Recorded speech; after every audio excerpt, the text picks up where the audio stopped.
Ikusirik talde uneko unan euskalduna garela eta zer eta Euskal Herriko kirol bat praktikatzen dugula, gure taldean izugarrizko garrantzia ematen diogu hizkuntzari, ez? Gure ama hizkuntzari, eta gainera iruditzen zaigu talde bezala eredugarri izan gaitezkeela, ez? Euskaraz aritzen gara beti, euskara erabiltzen dugu gure egunerokotasunean, orduan ze hobekigo soka bera hartu eta denak alde berera tiratzen baldin badugu, ez? Indarrak batuz.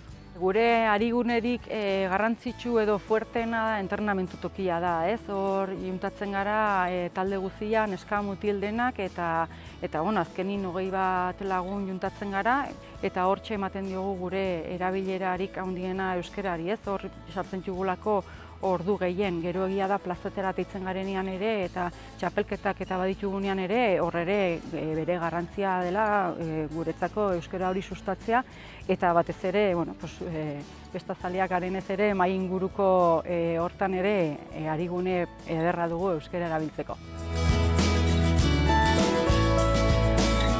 Orain arte bezala segituko dugu bai entrenamendutan eta mai ingurutan euskaraz, eta gero sokatira mundun edo txapelketa bat dugun ikantaola, bai epailekin, aurkezlekin taola, euskaraz segituko dugu lehenbiziko hitza beti euskaraz, eta norberak bere egunerokotasunin hau bizi rola hartzeko aukera baldin badu, hobekigo beti lehenbiziko hitz hori euskaraz egin, eta belarri prest diren horiei, hau bizi direnai ere bai hizkuntza ohitura horiek mantentzen edo aldatzen laguntzeko.